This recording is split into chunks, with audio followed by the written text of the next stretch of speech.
Welcome to the Nonprofits and Media Podcast, where we talk to leaders involved with media inside a variety of nonprofit organizations about the different ways they approach marketing and communications.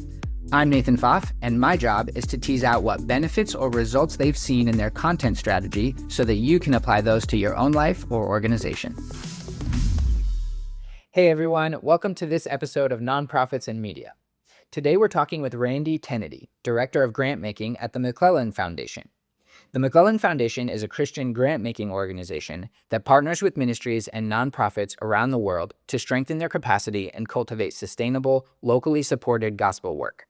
Randy has been with Maclellan for nearly 2 decades, serving in global strategy roles before stepping into his current position. With a background in ministry and even software sales, he brings a mix of mission conviction and business clarity to the nonprofit world. In this episode, we talk about Maclellan's bridge strategy, a shift from traditional project funding towards building sustainable, locally funded ministries that can thrive long-term without depending primarily on foreign support. Randy also walks us through a practical framework called NISO that he uses to evaluate both ministries and media. We also unpack what serious funders are actually looking for today, how documentary storytelling fits into donor engagement, and why clarity and execution matter more than ever in a crowded funding landscape. If you're curious about generosity, long-term sustainability in ministry, and communicating impact in a way that truly resonates with donors, this conversation is packed with insight from someone who has reviewed thousands of proposals and funded work across continents. Here it is. Take a listen. Thanks, Randy. You and your organization helped fund this documentary with Museo Compasión, a nonprofit in the Amazon. Let's start by talking about how that came about and what were your hopes for it. Okay. Well, sure. So we've known those folks down in the Amazon for a couple of years. They're relatively new to us, and kind of getting right off into the weeds a little bit. The foundation is part of has created something we call the Ministry Sustainability Fund, which is composed of other people's money and ours, all pooled together in a donor advised fund. And the foundation then is authorized to distribute those funds according to some criteria around granting. Okay. So when I came back from the Amazon, I was really impressed with what I was seeing there. And my director said, hey, we want to shoot some good stories that we can share with our funding partners. It's a giving collaboration of sorts, so they can see what's happening with the funds they provide. And so I said, I know the perfect one. We need to go down to the Amazon and talk to those people, because what they're doing is so incredible, and it's still in startup mode, and there's a lot of good trajectory here. So good story. So Wes Fulkerson is who I knew. And actually, I knew him through his mom and dad because we go to church together. So it's kind of a funny connection. So I just called Wes out of the blue and said, hey, we want to do this thing in the Amazon. You in? And he was real excited. So he goes, I know just the guy. So we called Alex Bell. They both bent their schedules all around. And we decided the best time to go is in July, because it's when the river's still high, but the rainy season's over. And it turned out to be the perfect time. So we went down there to shoot that story. Nice. Yeah, well, from their point of view, I can imagine how if you find an amazing project like this with an organization that's doing such good work, you would, want to do everything to open up your schedule to make sure you can help out and be a part of it. So they're really committed. I mean, really committed people, Wes and Alex, and they, we paid for all of it, but they were very generous in their time and everything like that. So the video project was more for your guys's funders than it was for the organization and their donors. Yeah, well, the what we told them in this particular case, we actually did 3 of these videos: one in the Amazon, one in South Asia, and one in Africa for an event we did in Washington, D.C. back in October. And so we told all 3 of these organizations, we want to shoot this for this purpose, then we're going to give it all to you and you can do what you want with it. So, and Alex also provided all the video content, not just what was in the final video, but everything. So then they have the freedom to use that as any way they want to, as a gift from us. So That's how it was brokered, if you will. And they were all Yeah. very happy to do it. I mean, they were excited about it and very, very pleased with the outcome. Yeah, gotcha. Um, could you talk about the ministry sustainability fund then a little bit? Because I was really, I guess, a little bit surprised, but also super happy to see that it was part of that once I realized what it was. So could you kind of Yeah, explain that a little bit? Yeah. I'll do my best. So the foundation, the McClellan Foundation, a number of years ago, we're 80 years old. We've been around a long time, and about every, I don't know, something seems like about every 20, 25 years, we make, the J curve. We feel like we sort of peaked out in what we're doing, and we redefine ourselves um, to make sure that we're in line with what we think the Lord's telling us to do, and in line with what we're hearing around the world in our grant work. And so we, about 5 years ago, said, I think we're at the point where we need to shift our focus from project funding, kind of traditional grant funding, and we need to move towards helping local ministries become healthier and stronger, and help them then gain local support. So the whole idea is the way we say it is local ministries funded locally, prayed for locally, and well, I did it all wrong, but you get the idea. So we set about that task, and it's a new thing for us. We were focused primarily on project stuff, so we've had to ramp up our own capacity. And then we created this thing we call the bridge strategy. And it's the idea, like if you think of a river and you're going to build a suspension bridge across that river, you start on both banks of the river and you build to the middle. That's how they did this, the Golden Gate and all those suspension bridges. So we use that metaphor to say on the left side of the bridge are the local ministries. And there we've defined 9 dimensions of capacity. I won't get into all that, but there are things like leadership and governance and measurements and evaluation and operations, that kind of thing. So we come alongside the ministries kind of in a consultative way to help them identify where they lack some capacity and help them increase their capacity. The idea then, instead of like if they're a church planting organization, rather than funding their direct church planting work, we want to help them have healthier trees that produce more fruit. So rather than directly funding the field work and the fruit development side, we fund the capacity of the organization to bear better fruit or more fruit. Does that make sense? Yeah. So that's sort of the left side of the bridge. And then the right side of the bridge is local resources. So it's actually kind of a capacity building activity as well, but we use all our generosity tools, and we sponsor events where there's some matching funds we provide and things like that, so that the local Christians begin to give. And the idea is at some point we're going to connect both sides of this bridge. So the local resources are giving to local work. And it's the whole idea of collaboration again in a different way. We have a number of tools on that side. And I can get into all that if you like, but primarily we use generosity teaching and spiritual like retreat experiences where people get a hold of the idea that God is a generous God, and that Jesus Christ was the ultimate expression of generosity towards us. And as his image bearers, we also need to be generous, not because we're duty bound or required to, but because we want to be like him. And Yeah. so, so many people have never heard this. I mean, all over the world, we get constantly told, I've never heard this before. This is new to me. And so we're seeing just massive movements of generosity now all around the world through very simple teaching. And it's all free. It's all, actually, it's all Creative Commons license. Anybody can do it. It's in something like 45 languages now. And there's just lots of stories around that. So we try to promote those kinds of things within the churches, because a lot of churches think we're too poor to give, and they realize after this teaching they can give something. And then they become more committed to the work because now they have buy-in, they have ownership of it. So it's just all around very positive. And Yeah.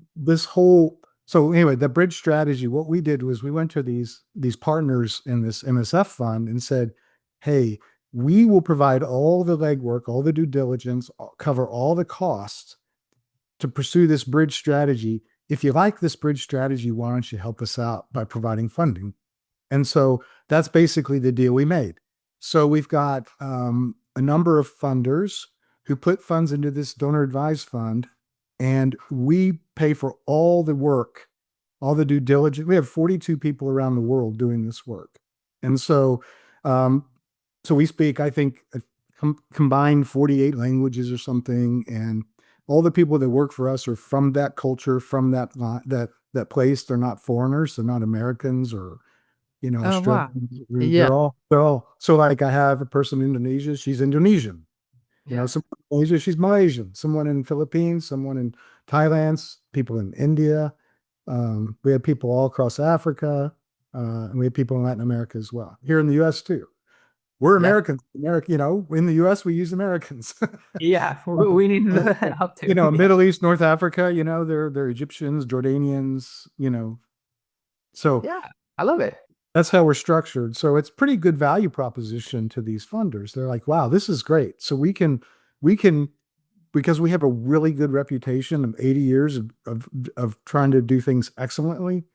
And because of our breadth, it's a pretty good value proposition. Hey, put some funds into this donor advised fund, and we will charge you no fees to give it out, according to this bridge strategy idea.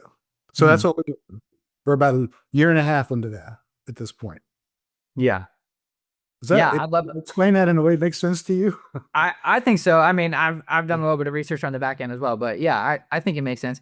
And I love the long-term thinking of it, like, because it's essentially saying we don't want to just come in and help prop up these organizations one time or for a while. Like, we want to enable it to then get up and running and run itself so that we can then take more of a backseat and let it continue on. Yeah. And there's a lot of philosophical questions around all that. One of the things we observe often is that a lot of these organizations are heavily foreign funded. Many times, up in the 90% level, where all the funds are coming from the US and Europe or someplace. And when COVID hit, it woke everyone up. It's like, oh, we're vulnerable. We had during the COVID time, we were making what we called lifeblood grants. We were giving grants to people so they wouldn't completely collapse.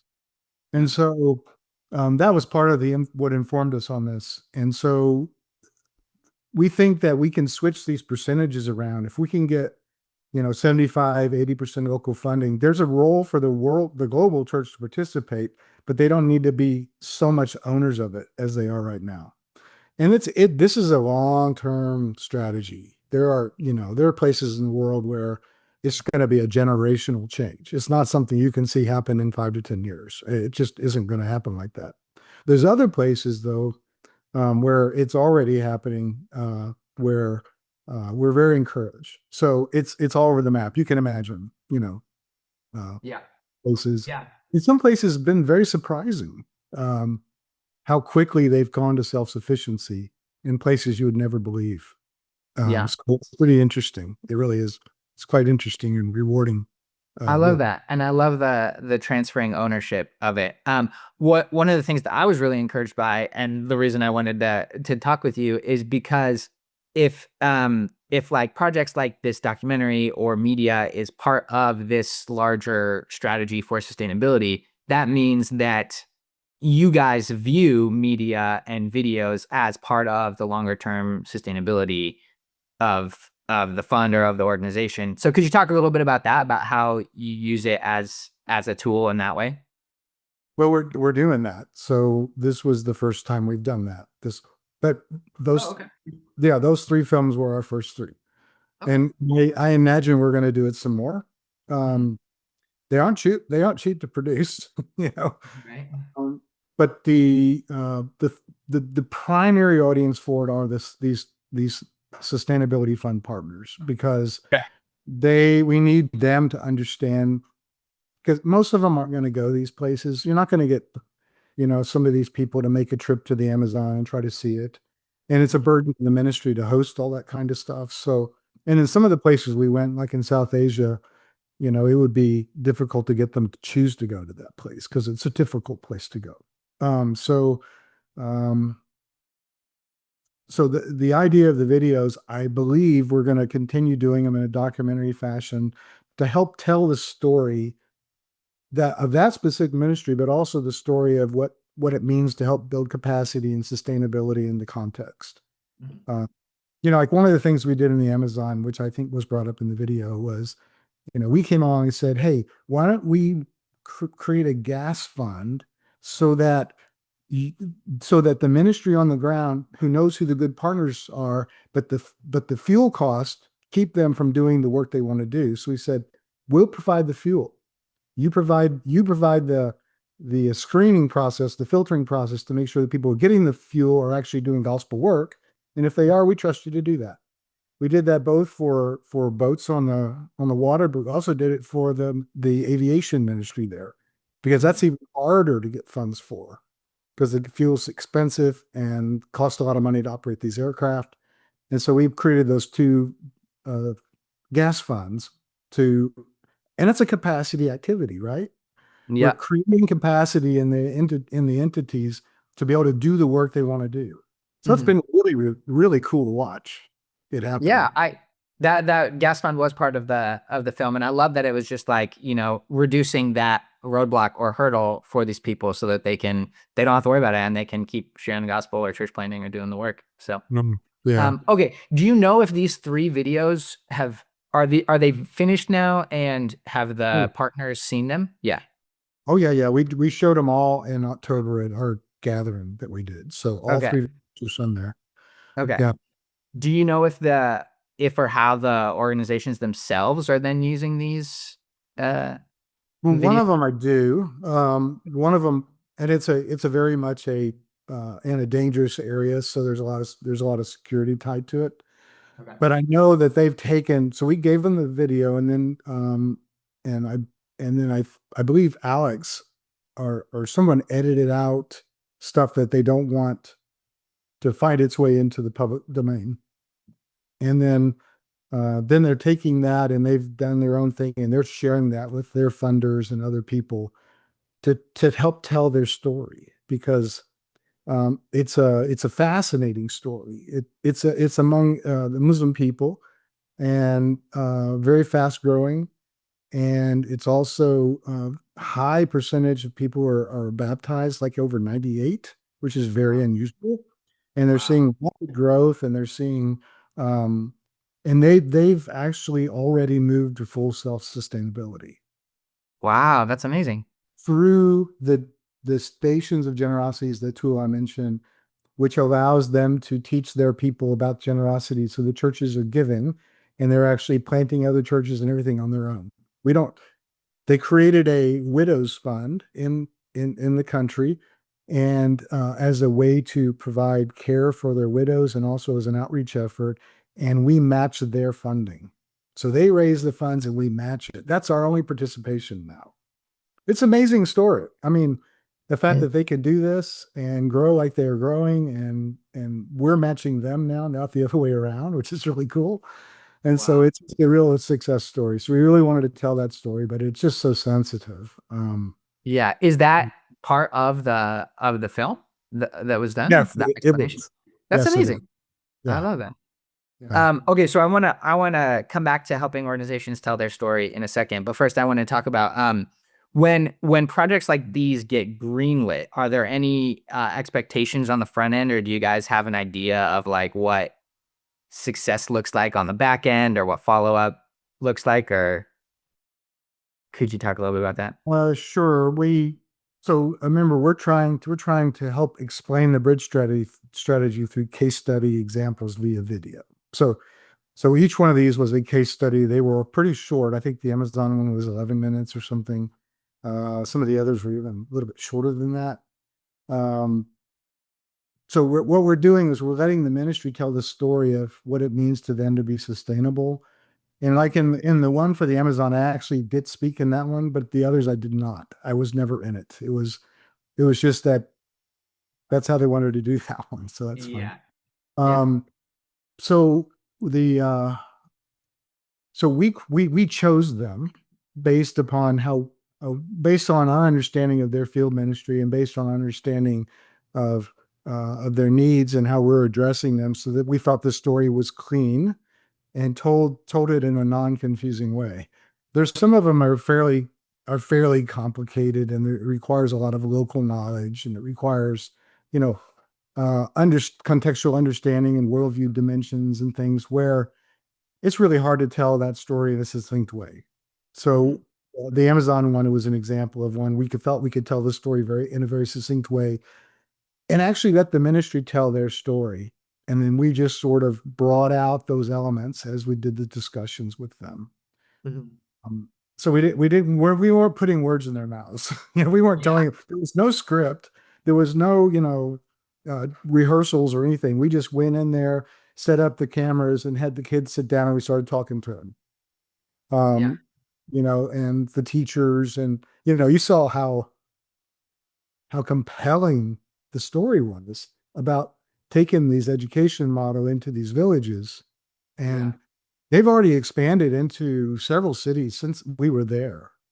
And we were there in July, so it's only been 6 months, and they're really going. And it's exciting to watch. Yeah. And anyway, there's a lot more to do, but with them. But I think it told the story really well. Yeah. So that was the objective, to tell the story really well and showcase an example of ministry sustainability strategy. Yeah. I love the longer form nature of it. Like even 11 to 17 minutes or so is like more than just that 2-minute promotional video or testimonial video that you often see on social media, but it really allows the audience to like learn about the org in a more in-depth way, learn about their work, get emotionally invested, and then inspired to like, join or be a part of it or partner or whatever that looks like. And so I love that these were like, Pretty much everybody I talked to who watched it said they kind of teared up because we kind of managed to get the heart of these people to come out. right. And that's the power of these like longer form videos. So And also, I just want to say, in the video, there's a parrot that flies through. That actually just happened. That was not, that wasn't, a fake animation or, it was, the parrot literally flew through. Yeah, It's like, that's amazing. everybody knows, what did that? It's like, yeah, it really happened. Yeah, that's what happens down there. Big old giant red macaw. Yeah, crazy. That's really cool. So in terms of helping these organizations tell their story, I'm sure for these people who are in the weeds and they might not know how to like do their elevator pitch per se, or like tell what they're doing succinctly. Do you guys like help come alongside them to do that? And where do you see the pitfalls of people in these orgs learning how to tell their story in a way that's translatable? Yeah, that's a good question. Normally, I think the Amazon was a little bit of an exception. Like the other ones, we've known those people for 10, 15 years. So it was, they knew us, we knew them. We talk about this bridge strategy, all the time. They understand the principles, the ideas.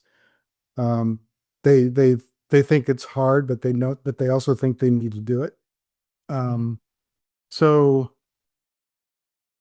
we did do, like in the Amazon example, well, in the other ones too, to a degree, but I know for sure in the Amazon one, we had a conversation prior to the trip. Here's what we're trying to say. Here's the message we want to try to convey. So make sure you prearrange the people who you think can articulate what you're doing well, so that when we come down there, those people are around and available. So they did a really good job with that. We didn't have to travel hundreds and hundreds of miles to tell the story well, because we brought people from distant places in, because we couldn't be on the ground a week. We had to be there. We were there about 2.5 days, 3 days, not long. So they did a lot of legwork on the ground to make sure that the people that could tell the story well were available, but we didn't tell them what to say. We interviewed them. So that's where Wes was so brilliant, because he was able to. So I did a lot of prep with Wes, here's the strategy, here's the things I'm looking to make sure that get it, talk about the indigenous seminary, talk about the gas fund, talk about, the desire to see unreached people reached, talk about the challenges of the long travel, get all that kind of stuff in his head. And he had taken some bullet notes for that. So in the interviews, he was asking questions to try to draw that out of them, but we never put words in their mouth. We let them tell their story their way. Yeah. Is that what you asked? Is that the question you want me to answer? Yeah, no, you touched on it. It was basically like the biggest barriers ministries face in telling their story well. And you touched on finding people who are articulate and like having that set up from the beginning where, these people know how to explain them. Not only are they passionate, but they might know how to translate it better for different audiences or to communicate the vision well, and making sure that you get those people in front of the camera to be able to Yeah. like put the organization in the best light, which Like the pilot, we asked the pilot who had that big map and he was saying this distance and, in these places.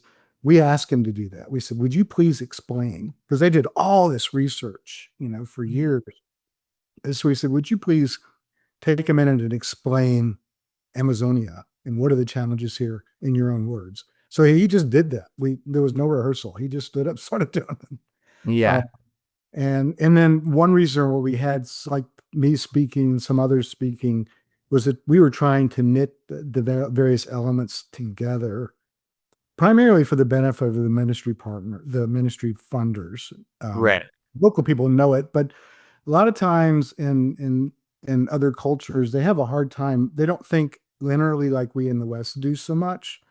And so they tend to circle around. And what we were trying to create a linear the connection point so they would so that at the end you go, I get it. I get why this all makes sense.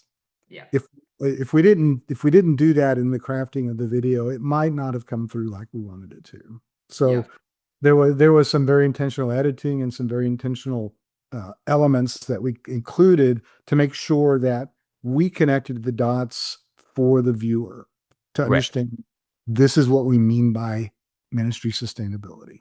right, yeah. Uh, No, it's super powerful. Yeah. So it we seems had to like, shoot we had to shoot the South Asian one twice because the first time was a total miss. oh no.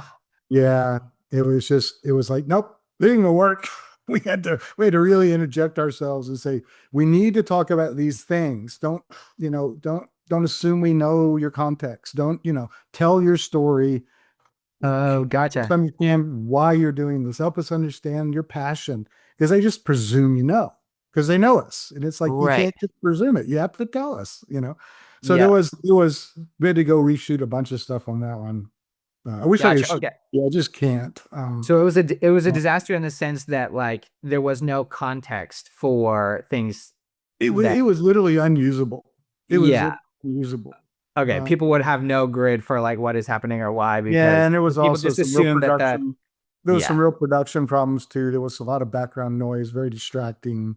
Uh, Okay. yeah, we were new at this, so Sure. like, well, that didn't work. Yeah.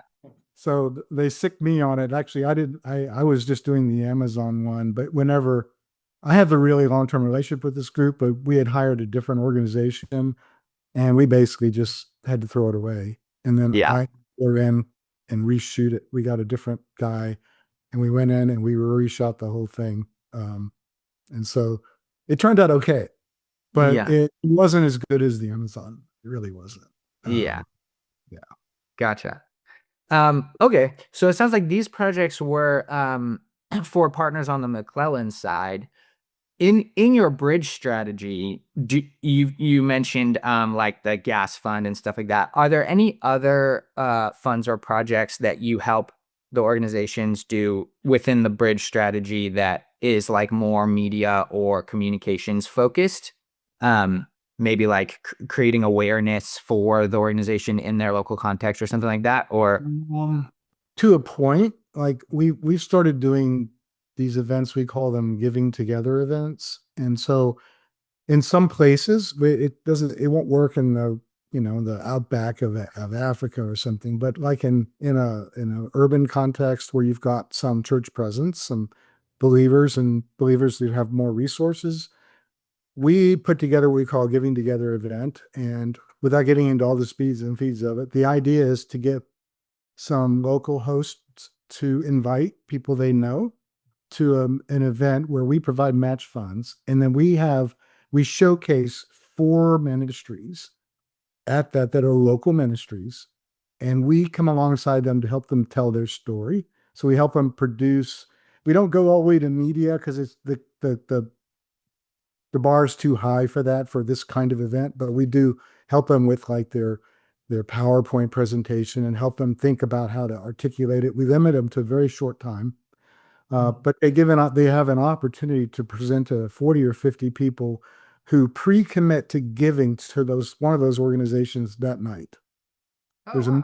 There's a minimum gift level.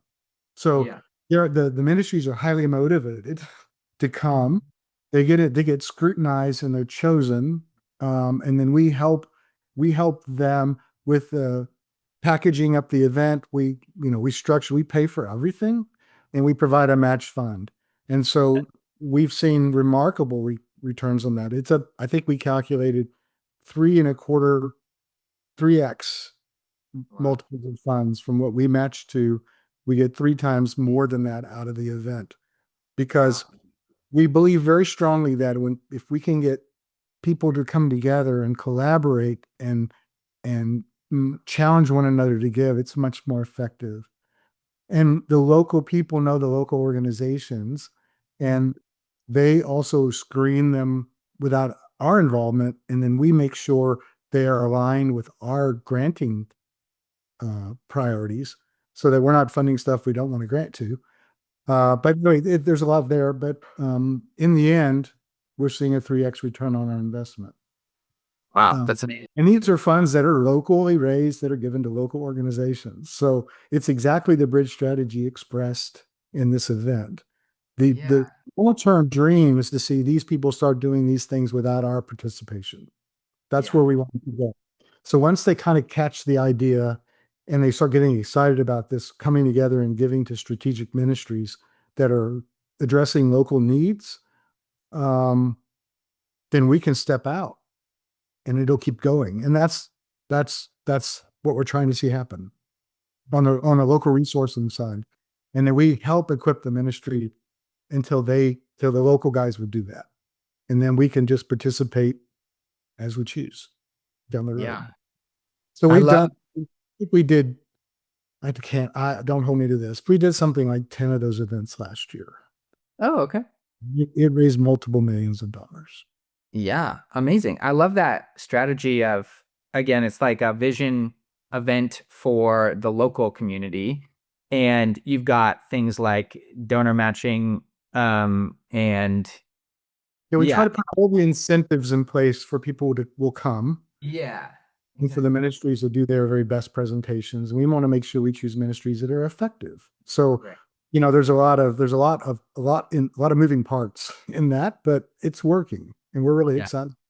Yeah. And you said the media involved in those might not necessarily be video, but there's like PowerPoints, and I don't know how in the weeds you get with like what you think is necessary for them in order to communicate their organization well, or. So one of the challenges we've run into, especially in some of the the developing world context, even developed nations, but they have it's a worldview thing, and it's also very cultural. And so having them be succinct is difficult. We did one. I don't know if I want to say. I don't know who's going to see this or hear this. Yeah, that's fine. But it was in a Southeast Asian country, and it was a very successful event. But every single presenter went over time like by 10 minutes, and so it was becoming a problem. So we're changing some things. We're getting more involved up front in terms of having the ministry work through it. Let us see it. Let us critique it. Not to tell them what to say, but you need to say that more briefly. Have you considered rephrasing this? You can't have 17, bullet points on one side. You need to get it down to 3 to 5. This kind of really basic presentation skills stuff to make sure they major on the majors and don't get off on these tangents or don't get off in storytelling mode.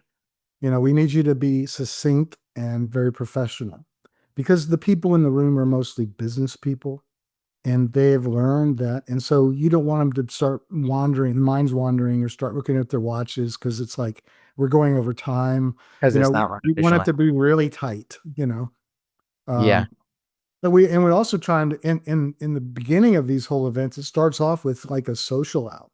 So we get all these people who are invited to talk to one another and mill around, and then we have a speaker who shares, and it's a local speaker, it's not a foreigner again, who shares around the ideas of generosity and giving and local ministry importance. And it's their talk; they want to share their testimony, whatever they want to share, but it's focused on ministry. And then sometimes they tell their own story about how they give. Some are very transparent about it, which is unusual in some contexts. And then it moves into the presentation. And so there's four ministries. Each of them presents for 5 or 6 minutes. And at the end, everyone's given an opportunity to indicate what they want to give to who. And people come in thinking, well, I'll give $1,000, and they leave giving $5,000 Wow. because they've never heard this before. Yeah. They've never heard of this ministry. They didn't even know it existed. So Right. that's that bridging again, creating these connection points. So that's what we're trying to see happen.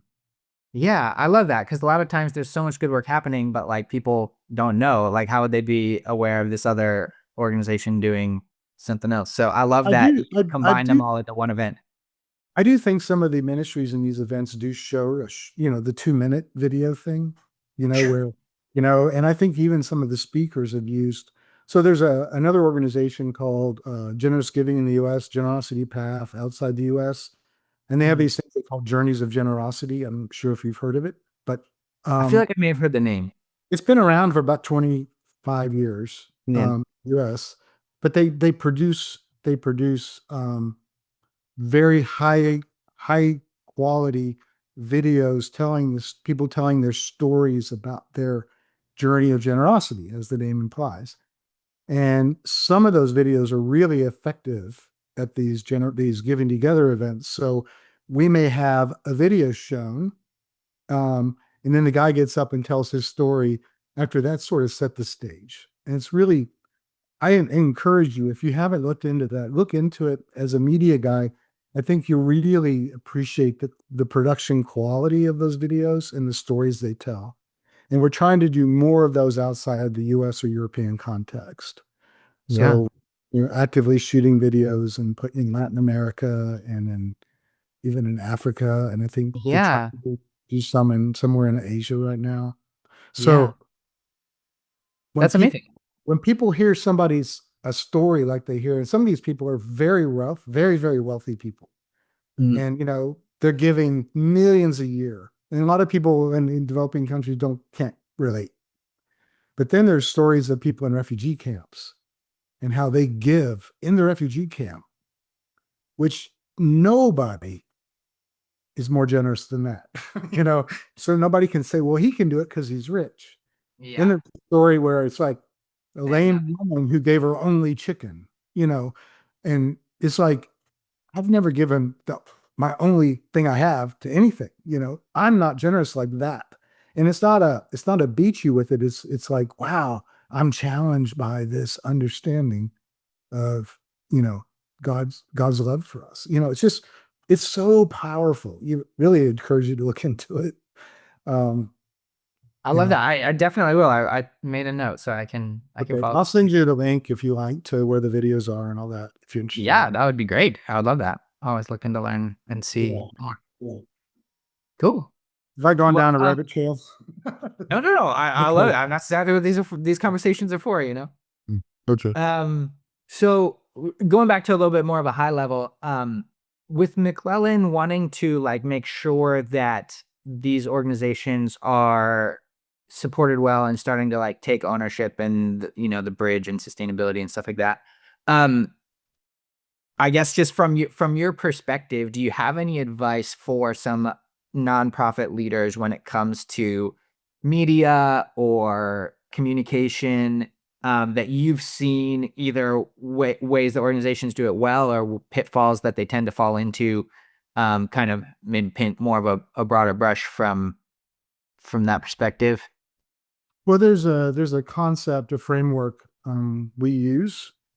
We call it NISO framework, NISO, and it's a good way to tell your story in a very logical framework. So you start with the N. N stands for need. So can you describe the need you're trying to address? It's amazing how frequently people can't. You'll say, well, what are you trying to do? And they'll say, we're reaching the world.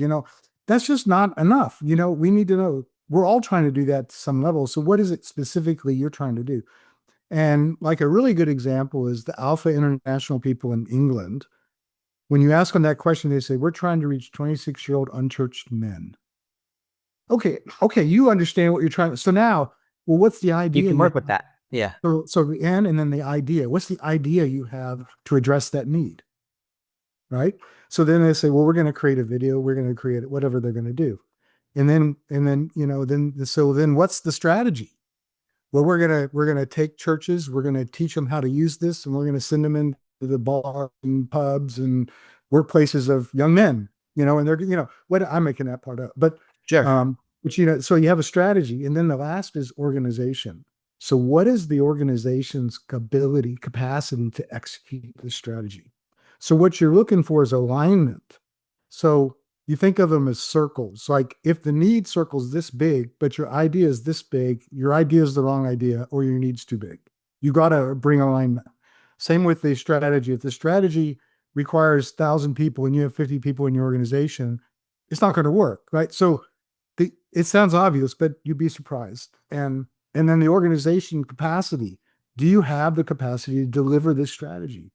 And then the final piece is a little arrow that goes from the need back to the organization, and that is your evaluation process. So how do you know if you're addressing the need as an organization? Is it being done? Do you have some kind of measurement evaluation process that you can look at to say we need to tweak it? So because what I tell ministry people all the time is, this thing may be working great for 2 or 3 years, but then the world changes under your feet. And all of a sudden this strategy don't work anymore. Or the needs change, we saw that with the introduction of iPhones, and we saw, Yeah. things change. You can't do things the way you used to. So you've got to have some kind of evaluation process. And so if you take that whole NISO framework and think about making a video, following the NISO framework tells that story quite well. Yeah. So it's a Yeah. good.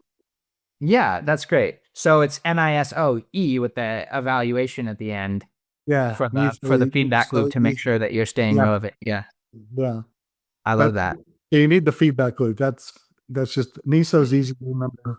Yeah. People. And so you're recommending putting that into like a video where you say there's a problem, talk about an idea that the org has to address it, the strategy behind it, and And like and yeah. ideally, it's not just an idea; it's been prototyped and tested in some way. So Yeah. it's not just you're not just spitballing. You've actually tried it and it works. So now you're Yeah. trying to fund it to Yeah. meet the scale, the requirement, and all that stuff. But yeah, and if you look at the video we did of Amazon, you'll see that in there.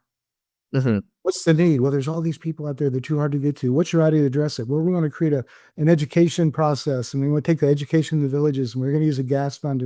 So what's the strategy? The strategy was create a gas fund, and the strategy then, so we can put people on boats to go to those places, so they can take the gospel to them. We're teaching teachers, all these things.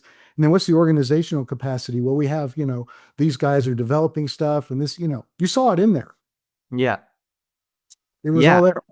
I love that. That's great. And it's a really simple framework to be able to put it to. So Yeah, and it's a good way to talk to donors too, because then you can connect the dots for them, and then they yeah. understand, and then they're more Yeah. likely to help you. People that are more logically minded. Along that line, as someone who works with large partner, wealthy partners and funders and stuff like that, is there something that you have seen that tends to really kind of unlock things in their mind for unlocking their generosity towards organizations? Like, are there something orgs should be aware of? Like, hey, if you position yourself, or are able to communicate the needs that you are addressing in this way, that tends to be pretty effective for some of these people who are like wanting to figure out where to direct their generosity. Well, the way I would answer that is, there was a guy who was the former CEO of ExxonMobil Corporation. No small organization. If you're running that, you're pretty sharp. Yeah.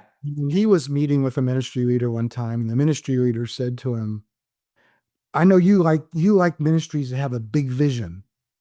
And the guy said, "No, I like ministries that get things done." So one of the big mistakes I think a lot of ministries make is they want to come in and pitch a big vision and tell stories. And a lot of the more sophisticated funders really, they're asking the question, well, is that story 1 in 1, 1 in 10, 1 in 1 million? I don't know.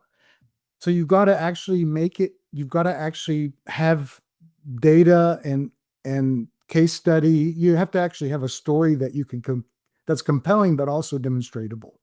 Yeah. You can't come in and no, the days are over where you come in and you pitch we're gonna reach all of China. If you'll give 50,000 a year for 5 years, we can do it. No, people don't do that anymore. Right. Yeah. And the younger generations, the millennials and Gen Zs and people behind them, all think that way now. They're like, so the principle is you want to have an investor, not an owner. So what you're asking people to do is make an investment because they get a return on that investment. It's not a financial return, but it's a spiritual return. So you have to understand what that person's passion is. What do they care about? Do they care about a specific people? Do they care about a specific process? Do they care about a specific problem? Whatever it may be, then you have to figure out whether you actually can address it. And if you can address it, then you explain how using a NISO framework. It sounds very businessy, but the truth is, you That's better how these people think. better make sense, and you better be fairly on point. Or there's lots of options, Yeah. and they get approached by a lot of people. So I've told people, you want your voice to be above the noise, and the way you do that is being really excellent in describing your ministry and showing evidence of it working. Yeah. Because anybody can have a big vision, but you want to say what you're doing about it, and the kind of like the tangible. Yeah, you got to make it make sense. And that's where that NISO thing works. Yeah. You tell the story in a way that they can connect all the dots, and they're like, wow, this is pretty cool. This is interesting. Another thing I would say is one of the things people make the mistake all the time is they send me like their annual report or some big document. And I don't read them. I don't have time. Right. But the people who send one to me with a Post-it note on the front that says, I tagged the page I want you to look at, and it's got a little tag on it, and I open to that page and they've highlighted what they want me to read, I read it. Nice. So what I'm doing is I'm making it easy for them to learn who I am. I'm not making them have to, travel halfway around the world to go see it. And, I can tell them the story well, and media plays a big part in that. Yeah. If you do it well, and simple media like photos, but photos that have a message in them, not just some guy standing in rags or something. You've got to be smart about this. Totally. There's a lot of competition for funds, and so you got to be different than everybody else. Yeah, I love what you said. I think you hit on it great, where it was like, people don't really have the time or want to make the large investment. You have to make it easy for them, and media or videos are like a great way to do that, as the tool that it makes it easy. It's like the Post-it note. Like videos can be the Post-it note for you that says, go to this section. It's like the quick way that people can get invested. I love that. I mean, it's as simple as, if somebody comes into a meeting with me and they want to open up their laptop and show me a PowerPoint, I'll say, stop. Let's just talk. Yeah. I want to you don't even know what so why you care about it. I was in software sales for very many years before I did this. And one of the principles we always had was don't spill all your candy on the table in your first meeting, because too many choices just paralyze people. So get to know what they care about, then bring them to stuff that they care about. And they'll keep wanting to talk to you because you're meeting a need they have. See, the problem is they have a need they can't satisfy because they're running a company or something. You come on and say, I'll help you with that need. Here's how. And then they'll give because they want to see that happen. It's a passion. Yeah. Does that make And sense? oh, totally. And it's actually Yeah. brilliant because it's like if they were to come to you with this huge PowerPoint and you're like, you don't really know what my issue Not is even know that what I'm I trying. care about. So you're going to show me You're being too everything. generic. Whereas if you found out what I cared about first, all you needed to come to me was with that one slide that I care about, and then I'm already sold. I mean, a classic. It was a funny story. I was in India and I was meeting with this ministry leader. And we sit down. He goes, "I show you PowerPoint. I'm jet lagged. I'm tired." And the guy brings up the PowerPoint, he starts showing it, and I notice in the corner it says one of 290. Oh wow. I went through 290. No. I avoid the guy. It's like, Yeah. you don't have any value for my time. You haven't never tried to find out what I want to know. You just jump right in. Don't do that. Don't do Yeah. Wow. Yeah, that's crazy. that. So, yeah. Um, well, that was super powerful. You mentioned Gen Z briefly. Are there ways that you see organizations like trying to engage Gen Z or any kind of thoughts in terms of trying to reach younger generations? What maybe you've seen that done well or not. So the Um, main thing we're seeing is we're starting to bring this generosity stuff into that generation so that they have a bedrock understanding of what it is to be a person who's generous, and then how to be discerning about that. Uh, there's a number of organizations that we participate with, which are targeting younger generations. A lot of places in the world, places like Indonesia and many countries in Africa, like the median age is like 16, 18 years old. So if you want to have long-term success in those organizations, in those countries, in those places, you better have a strategy for the young people. Mhm. You really should. And we've seen young people, like a great example. There's an organization I know, where this little girl, she was the granddaughter of the guy who was launching this ministry. Again, I'm not going to say where.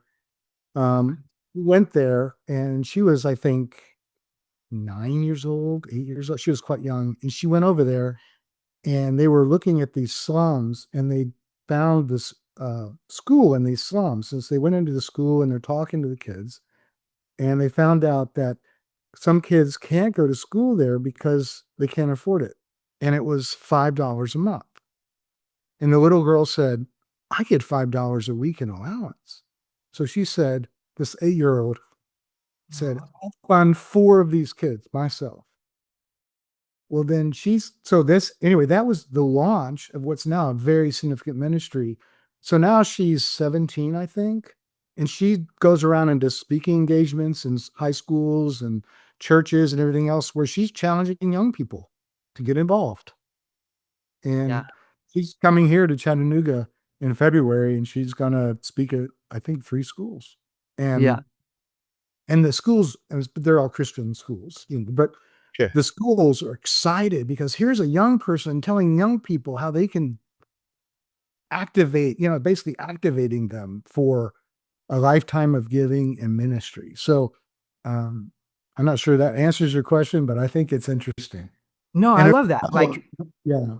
creating that foundation and bedrock of generosity. Do you think I don't know, like in the example you gave, she's almost like a peer to them, like peer to peer. I guess my question is, how do we get that foundation of generosity instilled? Would it be like finding a peer, another young person who's doing it to impact and inspire the other ones, or Well, I mean, it's an interesting question. I'm not sure I've thought about that. I think, at yeah, least that's fine. from our perspective, um, the generosity tools themselves are very easily adapted to younger people. It's that they're just scripture and messages, and in the one that the stations of generosity, which is designed for an oral culture in a third world country. So it's so there's also like you act stuff out, you make up a poem or a song. I mean, it's really easy to embrace. So it'd be very easy for a person in their teens to take that to their friends and just do it. And there's nothing to stop them. And Yeah. so I'm not sure that answers your question, but No, that's good. I mean, there's organizations in Africa which are organizations that have churches that children plant, and they're churches of children because there's so many children, and Yeah. there's so it's really interesting. It's something that I wish the church would think Focus about, on more. Yeah. reflect on more. What are we doing? Because our faith is generational faith. It lives and dies on a generation basis. So if we're not reproducing, these principles and these passions and all these things in the next generation, it can really shrink really Yeah. quickly. Yeah.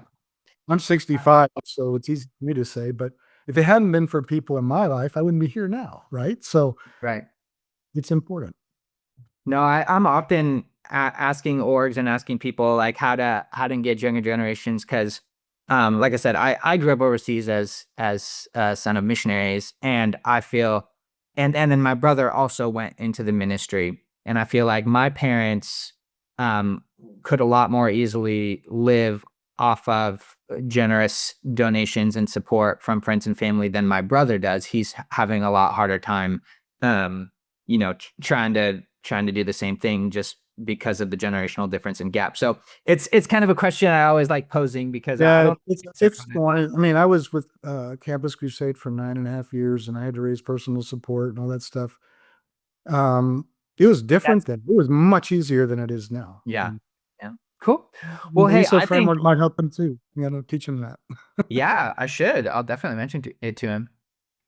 Great. Well, I think you answered most of my questions. You did a great job. Is there anything else that you kind of want to mention in terms of media or communication for nonprofits? It's okay, it's not, but I like just throwing it out there in case there's something we haven't touched on or talked about. Not really. It would be a summary of just be intentional, think about your audience, understand they're an investor, not if it's for fundraising purposes, just classic, know your market, and you have to know both your ministry market and your funding market. And so you will tell both those, articulate those things well, because you got to promote the ministry within the ministry market you're in. We have a principle. It's like a DNA principle, which is create the animal you want to reproduce. So make sure that whatever it is you're making is what you want reproduced. So you're making a video that you want reproduced. Make sure the video is telling the story you want it told, way you want it told, and be intentional about that. Don't just throw it together. Don't just do cheap. iPhone videos are fine if it's the right context, but make sure you think it out. Don't just slap something together because you may wish you hadn't. Hey everyone, thanks so much for listening. If you enjoyed this episode, please don't forget to subscribe to our channels for future content. It really helps us out. This podcast is brought to you by Travelite Studios. Travelite is a full-service film production company that specializes in documentary and promotional videos for your nonprofit. We are a multicultural team of award-winning creatives with a passion to help organizations grow their reach. We can be your media team or work alongside your media team to deliver captivating content that energizes your audience. Travelite takes the time to truly get to know you and your needs and includes extra tools to help make your videos be the most powerful they can be. Go to travelitestudios.com right now to plan a project and have your story and solutions presented to viewers in a beautifully compelling way. That's travelitestudios.com.